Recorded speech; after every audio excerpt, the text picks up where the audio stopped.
StreamYard Plus Stream Deck, finally.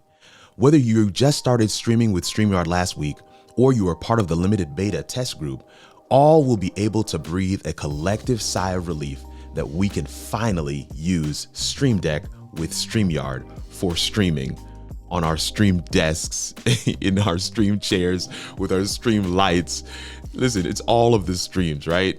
Let's get into it.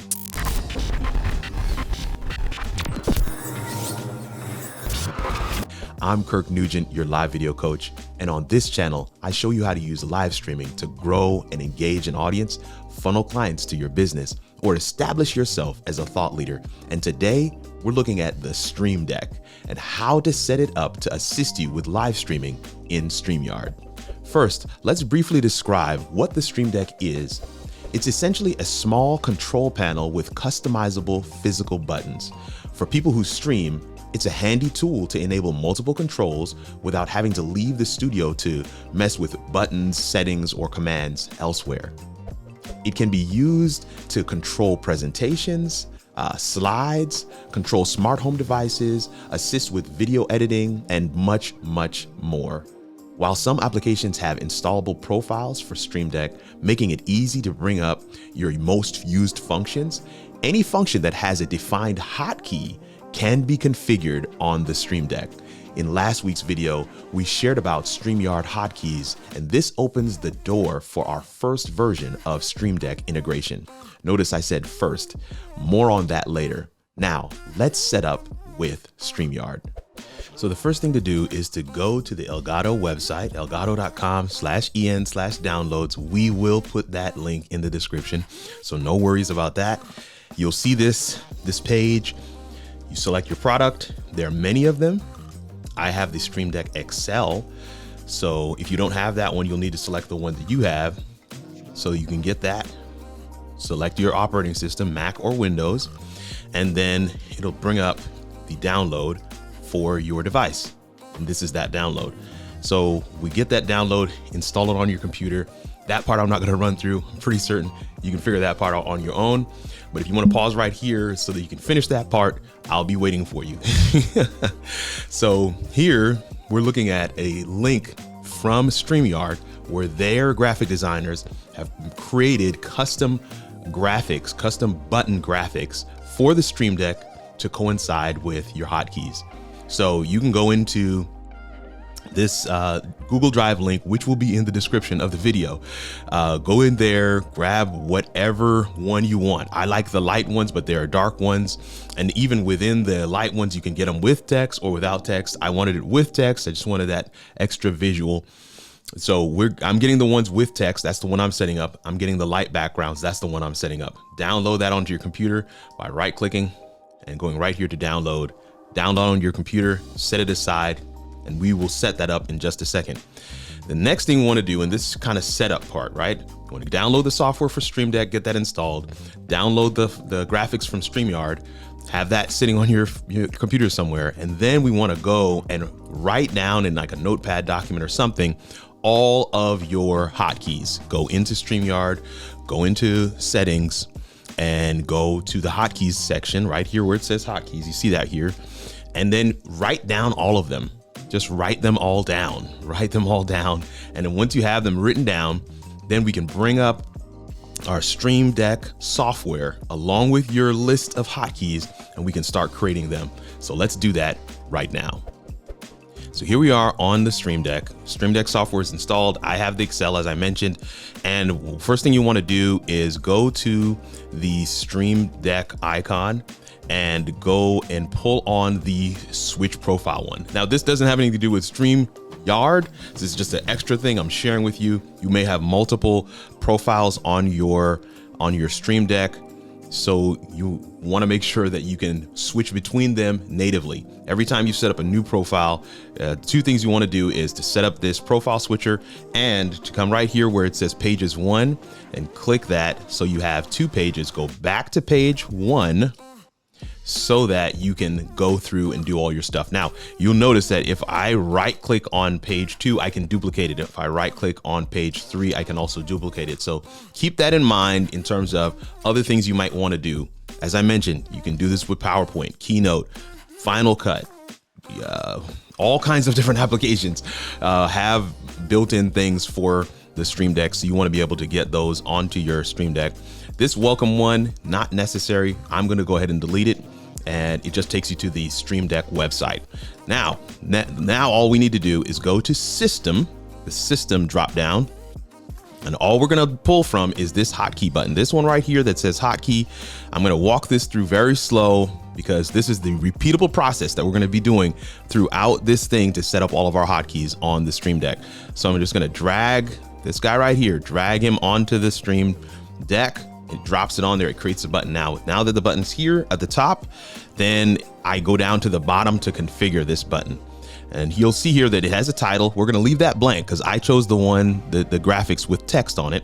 And we click here where it says observing keystrokes, right? Once I click on where it says hotkey down here at the bottom, it says I'm observing keystrokes. I'm observing keystrokes. Okay, so now that we have that, my first button is going to be the solo button. Over here, you see at the top, solo, command 1. So here, I'm going to do command 1. Once I have that in there, I'm going to delete the title. Right, delete the title, then I select this icon on the side here, the drop down arrow on the button itself, the hotkey itself. I'll hit that, and I'm going to select set from file. Set from file is what I'm going to select. Fortunately, that came up on another monitor, but we'll pull it over here, and we want the solo, this solo one right here, solo. Click that, click OK, and look, just like that, we have our first button done. Same process to repeat it again. Do it a little quicker this time. Hotkey, drag that into the button where we want it. Now I'm going to be doing command 2. So click here, command 2, highlight the title, get rid of it, hit the drop down arrow, set from file. And we want, which one is this one? This one's split. So split, we have that right there, split. We say open, bam. Now we have our second one. We're going to do a third one. Hotkey. Pull it onto the thing here. What are we doing? We're doing command 3, and this is group. So we click here, command 3, get rid of the title, hit the drop down arrow, set from file, and we want the group. Group, we found that one there, click OK. And just to speed this up, I'm going to fast forward to where I've completed all of our Stream Deck hotkeys for StreamYard that we have listed on the side here. So I'll be right back. It took a little bit of time, but we got there and went all the way through all of my lists, right? All of the ones in my list here, I went through all of them. Now, I will show you something here. I did create 2 icons, one for end and one for go live, even though they're both, we click them, right? You can see here at the bottom, command G. Both of them are command G. I just created both of them because StreamYard gave us both of those icons, right? Up here, you can see that I have my next button to go to the next page. If I go to that next page, of course, there's nothing on it, but at least if I want to program anything onto that next page, I have that button on my Stream Deck. I also have the profiles button here. I have several profiles, one for Ecamm, one for StreamYard Plus Ecamm. And so here's that profile for my Ecamm stuff. Here is the profile for my StreamYard Plus Ecamm stuff. So I want to make sure that I have this profiles button so that I can toggle between my profiles, even though I'm on one profile. Hope that makes sense. Now that we have this all set up, let's take a look at what it looks like on the Stream Deck itself. And I have that already set up for you in StreamYard. We're back in StreamYard. I have the camera focused on my Stream Deck here in the studio, and you can kind of see that. I'm going to try and tilt it a little bit. You can kind of see what it looks like here. I have an additional camera in the studio, and I also have a screen share already in the studio as well, which you can see all of them on the screen right now at the bottom here. So we're going to just run through all these buttons and see the Stream Deck do its thing. You're going to see my hand come in and out of the frame here in StreamYard on that camera shot. So we're already on solo. Let's go to the split or cropped view. We can go back to solo. We can go to the group one, which is this third icon here. We can go to the spotlight. That makes one of them bigger, the other one smaller. I think this one, is called news or something like that, but this has the screen share in it. This one has both cameras and the screen share. This one is our picture in picture, everybody's favorite. And then this last one is Cinema, which kind of just shows the screen share by itself. And we can just kind of run back through what those look like here in the system. The other thing, of course, in the next line down, you have the ability to kind of go through the layouts with these two buttons. Then we also have the comments. You can hit the comments one. We can go to banners. We can go to brand. We can go to private chat.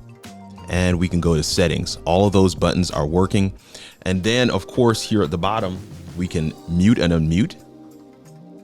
You can see that happening here at the bottom of the screen, where when I click that button, it mutes it and unmutes it. I can stop my camera and then bring the camera back on. I can go to hit the screen share button, which actually removes the screen share that we had on the screen. I can also go to share a video, and then that brings that up, and I can select any MP4 MOV. And then, of course, our final one here is full screen. So you can hit full screen. You can see that a little bit better, everything on the Stream Deck, and then we can hit full screen to come out.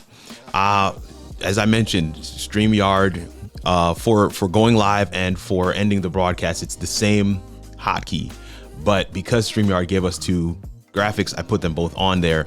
And if I hit either one of them, right, I can hit this. If I hit it again, it's going to actually record. I'm going to say not yet, just to show you that if I hit the end one, it does the same. You just want to hit them twice in order to go online or to record your broadcast, and you're good to go. But essentially that's it, fam. You are all set with all your hotkeys configured, and you have them available to you on your Stream Deck. Here's a critical tip. Practice. That's right. Practice is the forgotten ingredient that makes utilizing tools like Stream Deck together with StreamYard a game changer. There's a specific balance you'll want to strike between hotkeys and what you're doing with your mouse, which will take time to settle into. My advice is to practice, tweak, then practice again. Teams, hotkeys, slide shares, oh my. Seems StreamYard is on a roll releasing features. Let me know in the comments what feature you'd like to see them work on next. I have a few in mind of my own, and I would love to have that conversation with you. Want to take your StreamYard skills to the next level? Consider purchasing our self-paced StreamYard Masterclass. 8 modules with over 2 hours of in-depth training on the platform, covering all the functions, features, basics, hacks, and most importantly, the mindset needed to produce an awesome live show. Visit kirkarnugent.com/masterclass to purchase access. In our next video, we'll look at StreamYard's video library, how to embed videos and share them directly from the platform. Be sure to subscribe so you're notified when that video is published. As always, it's your boy Kirk Nugent, the Geek Speaker Preacher, hoping that somewhere in the video today we got you a little closer to figuring out how it all works. And we'll see you in the next video.